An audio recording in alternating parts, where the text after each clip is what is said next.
Amigos queridos, estamos em nome de Jesus, sentindo as infinitas bênçãos do seu amor que se derramam sobre todos nós nesta hora, vivificando o nosso ser espiritual e mantendo-nos de vibrações harmoniosas, infundindo em nossos corações alegria de servir, o bom ânimo necessário às tarefas de cada dia. Iniciamos com esperança e paz o nosso dia, que chega nos convidando a olhar para nós mesmos, não como antes, mas que o nosso olhar para conosco seja um olhar compassivo, respeitoso, um olhar indulgente para com as nossas imperfeições e estarmos fortalecidos, Senhor, nas lições que cada dia a vida nos oferece, lições de reconciliação, lições de superação, de construção do bem junto aos nossos desafetos, lições que a vida nos oferece para que estejamos mais fortalecidos a cada dia, na esperança de aprendermos a servir em seu nome. Assim, Mestre amado, na presença dos seus benfeitores, amigos espirituais, que vêm ter conosco para umbrear a nossa existência na Terra, iniciamos as reflexões sobre o Evangelho desta manhã. Obrigada, Senhor. Obrigada, amigos, e que assim seja.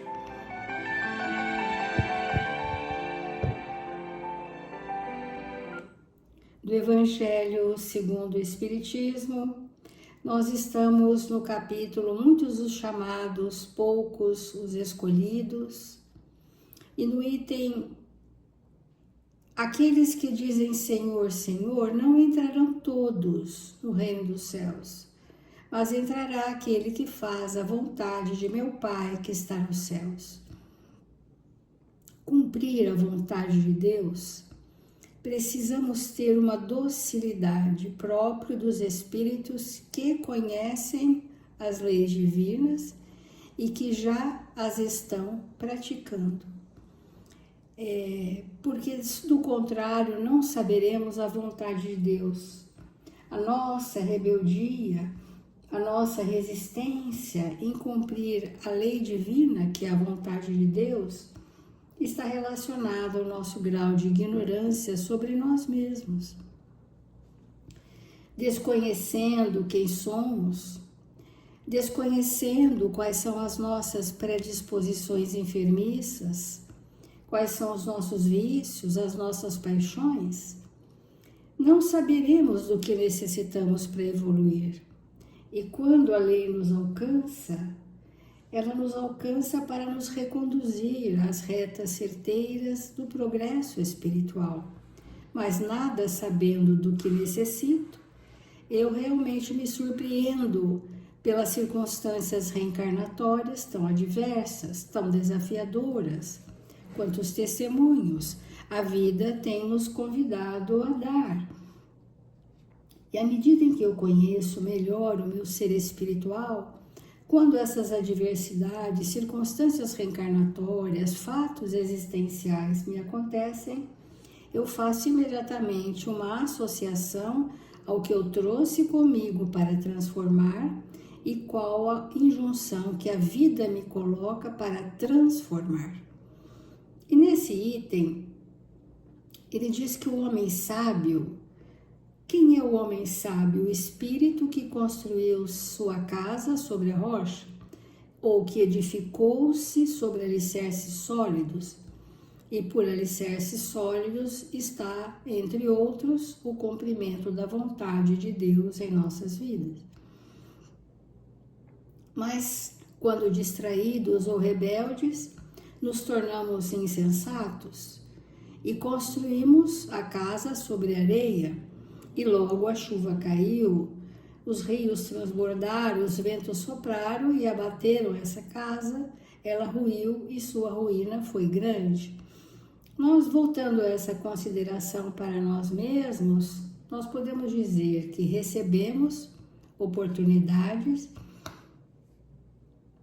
para erguermos uma obra, que somos nós mesmos, e um lar que a divina misericórdia de Deus nos oportuniza, mas muitas vezes esses lares não passam de convivências superficiais ou convivências hostis.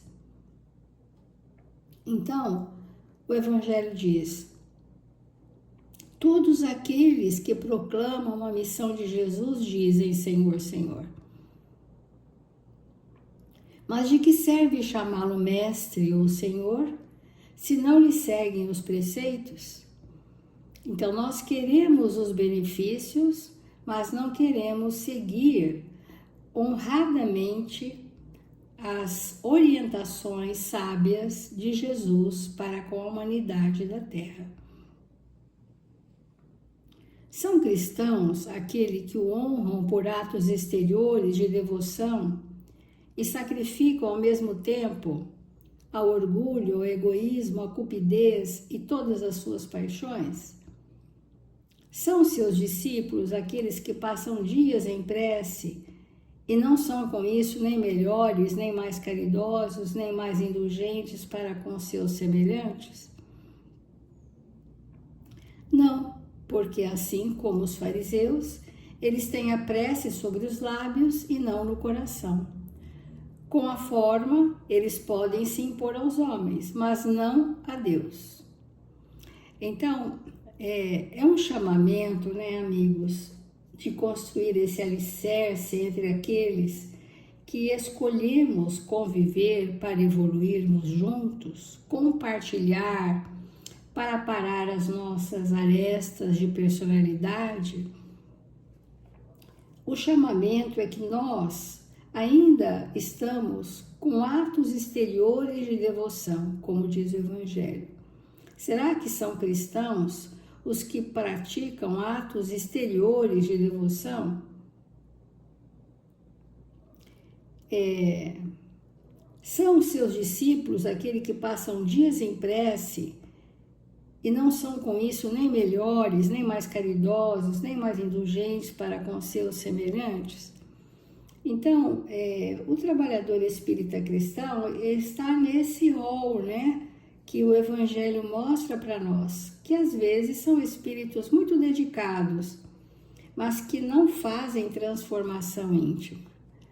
Se dedicam, têm boa frequência, mas não fazem transformações. E essa transformação é sugerida em primeira instância no nosso próprio lar.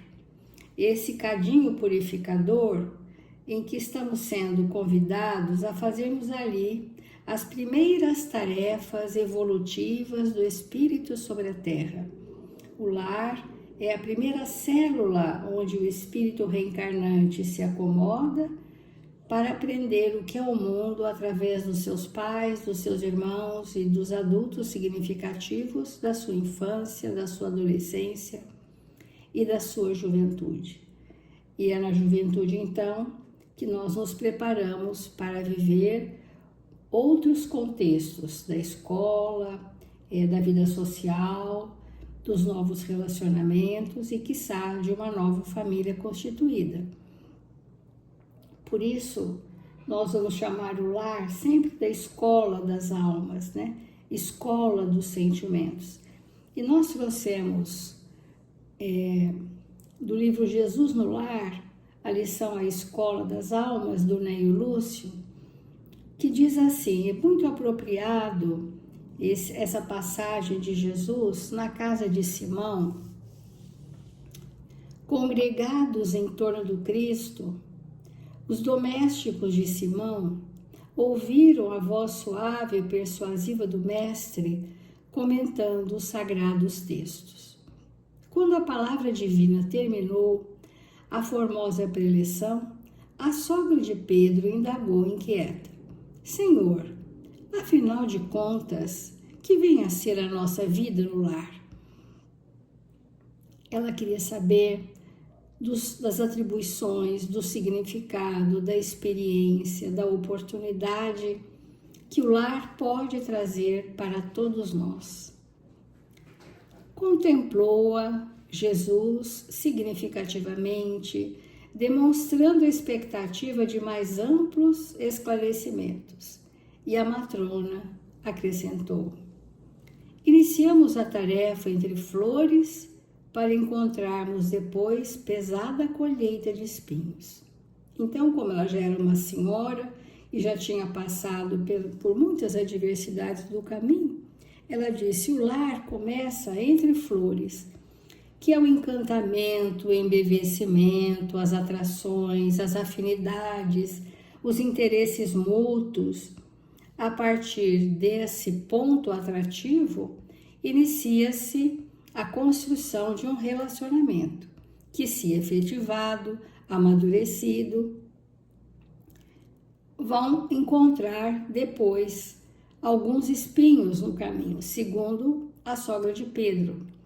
Esses espinhos do caminho, sempre nós os encontramos quando já estamos um pouco mais experientes, mais amadurecidos, e via de regra, precisamos compreender se esses espinhos não foram plantados com as minhas próprias mãos, pelos meus maus hábitos, pelos meus vícios, minha intemperança emocional, que não estava prevista no meu relacionamento, nesta reencarnação, mas eu reincido nas minhas más paixões da minha anterioridade e gero as aflições atuais, os tormentos voluntários. Então ela disse: a tarefa começa entre flores e depois pesada colheita de espinhos, porque a nossa anterioridade com as nossas más inclinações se insurgiu do passado para o presente e tomou uma proporção que gerou para nós sofrimento. E ainda diz assim, sogra de Pedro: no começo é a promessa de paz e compreensão. Entretanto, logo após surgem pedras e dissabores. É uma interpretação que ela está fazendo sobre oportunidades, compromissos, testemunhos. Esse começo, ele é mais pacificado porque está ainda se estabelecendo as vinculações afetivas, emocionais, intelectuais. A trama que vinculam uma pessoa na outra para formar um relacionamento são liames fluídicos dos mais diversificados que vão imantando aquelas criaturas. E isso no início se faz de uma forma muito agradável, que vai garantir para ambos os espíritos que vão iniciar uma nova família uma vinculação profunda para se sustentarem um ao outro. Esse é o começo. Entretanto, logo após, nós diríamos, mais amadurecidos, receberemos, segundo ela, pedras e dissabores. Quando estamos mais amadurecidos, o que nós vamos receber como pedra ou contrariedades, nós vamos entender como lei de ação e reação que eu preciso passar pelos meus feitos do passado, que só hoje eu posso me reajustar. Outra compreensão, eu vou compreender como oportunidade de eu me amadurecer naquela experiência desafiadora. Eu vou entender a linguagem divina me alcançando, que quer o melhor para mim. Então, a forma como a gente interpreta, ela disse, olha, no início eram flores, depois espinhos. No começo é a promessa de paz, depois pedras. Essa era a visão sem a interpretação, sem a ótica ou sem o paradigma do Cristo. Totalmente a vida desprovida dos ensinamentos de Jesus. Mas nós estamos falando, a lição é a escola das almas, como que nós vamos dar uma fundação mais sólida para este lar. Reparando Jesus que a senhora Galileia se sensibilizara até as lágrimas, deu-se pressa a Jesus em responder e disse: o lar é a escola das almas. Olha que importante, isso não pode ser uma frase, isso precisa ser um acontecimento na nossa vida. Nós estamos hoje no nosso lar dizendo: esta é a grande escola em que a espiritualidade me colocou para que o meu progresso moral se faça. É talvez a melhor oportunidade dessa encarnação, o lar, seja o lar de origem ou da família constituída. É a escola das almas e a escola dos sentimentos. O templo onde a sabedoria divina nos habilita. Então, além da escola, ele é um templo divino. E será que nós nos comportamos dentro do nosso lar como se estivéssemos num templo divino da mais alta expressão espiritual? Vamos refletir. Às vezes, socialmente, somos agradáveis, mas ao fecharmos a porta do nosso reduto familiar, vamos ver quem somos realmente. E os espíritos amigos nos observam profundamente, porque não nos cabe mais disfarces. Será que na intimidade do meu lar eu realmente sinto e me comporto como se estivesse num templo onde a sabedoria divina habita? Com o mesmo respeito que temos ao pensar o que vamos pensar naquele templo, o que vamos falar naquele templo divino, onde estamos colocados como uma escola dos sentimentos. Então, o lar, disse Jesus, é a escola das almas, o templo onde a sabedoria divina nos habilita, pouco a pouco, ao grande entendimento da humanidade. Só dele passar essa mensagem, a imagem que se começa a fazer sobre o lar modifica totalmente. Deixa de ser uma casa onde as pessoas se alimentam e se vestem e trabalham, para ser um reduto espiritual de extremada expressão para o meu processo evolutivo. E sorrindo, perguntou a sogra de Pedro: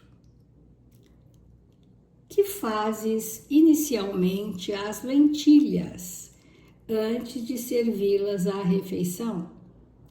A interpelada respondeu titubeante: naturalmente, Senhor, cabe-me levá-las ao fogo para que se façam suficientemente cozidas. Depois devo temperá-las, tornando-as agradáveis ao sabor. Jesus disse: pretenderias também, porventura, servir pão cru à mesa? De modo algum. Antes de entregá-lo ao consumo caseiro, compete-me guardá-lo no calor do forno. Então, vejam duas situações da rotina. As lentilhas precisam do fogo para se tornarem tenras e depois ainda precisam ser temperadas. O pão de cada dia também vai ao forno para depois saciar a fome daqueles que estão à mesa. Então, o divino amigo considerou: há também um banquete festivo na vida celestial, onde nossos sentimentos devem servir à glória do Pai, que é o banquete espiritual. O lar, na maioria das vezes, é o cadinho santo ou forno preparador. O que nos parece aflição ou sofrimento dentro dele é recurso espiritual. Então, como ela vê o sofrimento sem o entendimento do Evangelho de Jesus, era um sentimento de sofrimento tão somente. Mas Jesus explica que a maioria das vezes é um momento preparador para tarefas maiores. Então, quando eu falei, olha, nós temos oportunidades para gerar recurso espiritual. Nós temos talentos a serem multiplicados para gerar recurso espiritual. Nós temos a convivência para que os relacionamentos se tornem obras, recurso espiritual. Nós temos o trabalho renovador uns com os outros para reverterem em recursos espirituais. Então, essas dificuldades, elas chegam na nossa vida, o que nos parece aflição, na verdade, são bênçãos que geram recurso espiritual. O coração acordado para a vontade do Senhor retira as mais luminosas bênçãos de suas lutas renovadoras. Porque somente aí, de encontro uns com os outros, examinando aspirações e tendências que não são nossas, observando defeitos alheios e suportando-os, aprendemos a desfazer as próprias imperfeições. Essa é a grande sabedoria do Evangelho, né, amigos? Nós, fazendo para os outros, nós restauramos as nossas próprias imperfeições. Olha que importante nós entendermos isso.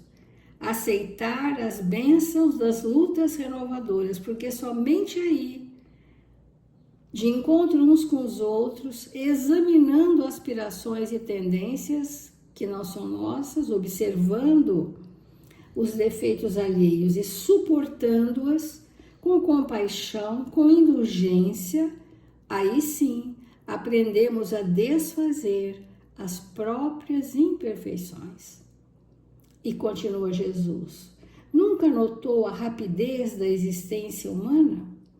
A vida carnal é idêntica à flor da erva. Pela manhã emite perfume, à noite desaparece. O lar é um curso ligeiro para a fraternidade, que desfrutaremos na vida eterna.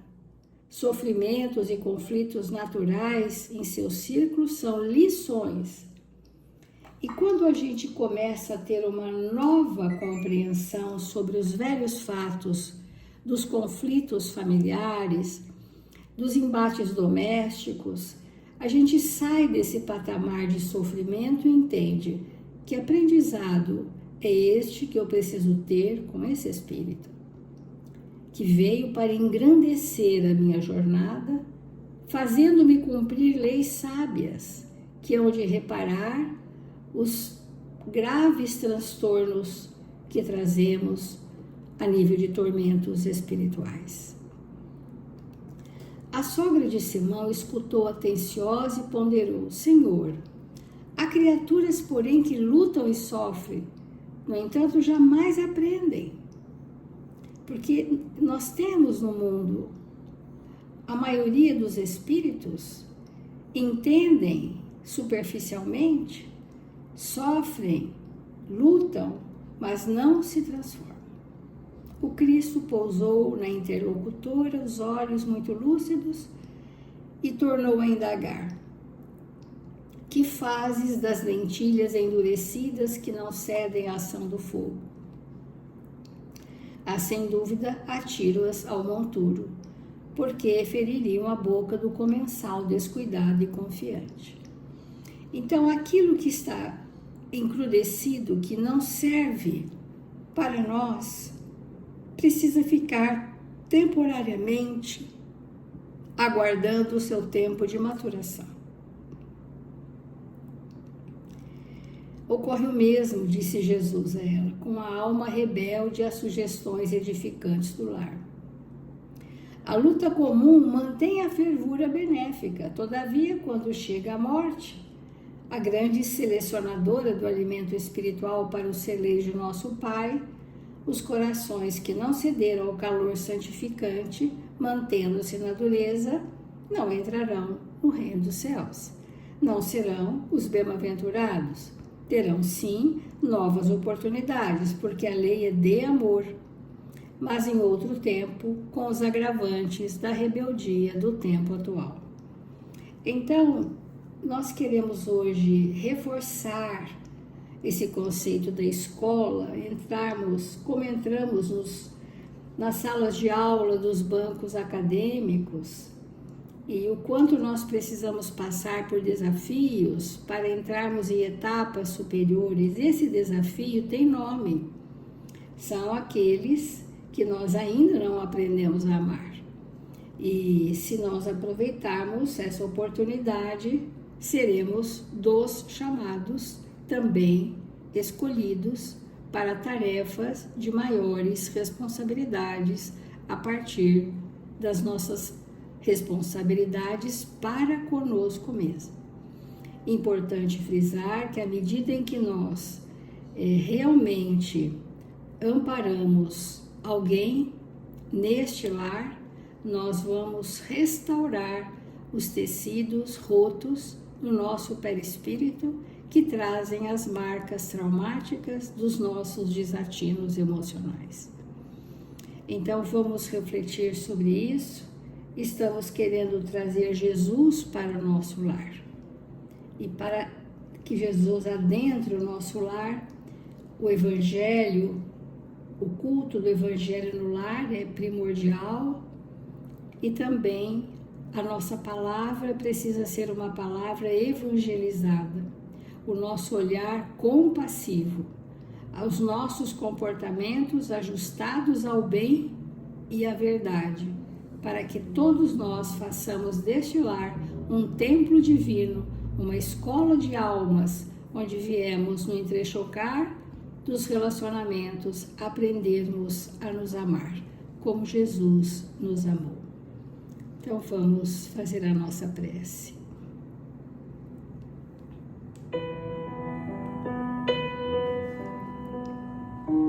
Senhor Jesus, Divino Mestre,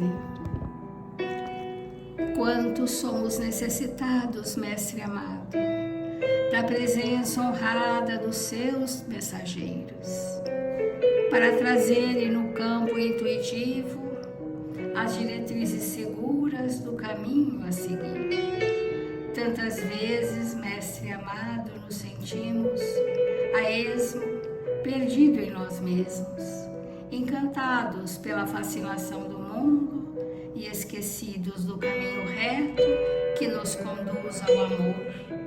Fortalece-nos, Senhor, que estes divinos benfeitores continuem nos estendendo as mãos para nos erguer, para nos encaminhar, para que esta luz divina que clareia os nossos caminhos hoje nunca se apague em nossos corações. Queremos viver Jesus em nossos lares, em nossa família, como paradigma divino, como Mestre amado. Confiantes, Jesus, na vossa misericórdia, no seu amor, nós pedimos pela humanidade da terra, pela pacificação dos corações em desalinho, pelos que sofrem as dores lancinantes das consequências dos seus atos, para que se encontram muitas vezes em tormentos íntimos e que perderam a razão num estado extremado de alienação. Para os jovens da nossa época, Senhor, esses meninos crescidos possam encontrar o farol a guiar os seus passos na juventude, que não se percam do caminho e possam encontrar os compromissos agendados antes do berço. Obrigada, Senhor, por tantas bênçãos, pelas emoções suaves que nos envolvem nesta hora, pelos sentimentos brandos que vibramos de gratidão a Deus, Pai amantíssimo, por tudo que a vida nos oferece. Assim, Mestre amado, abençoando os nossos lares e a todos que amamos, pedimos, Senhor, que abençoe aqueles que ainda não aprendemos a amar. Obrigada, Senhor,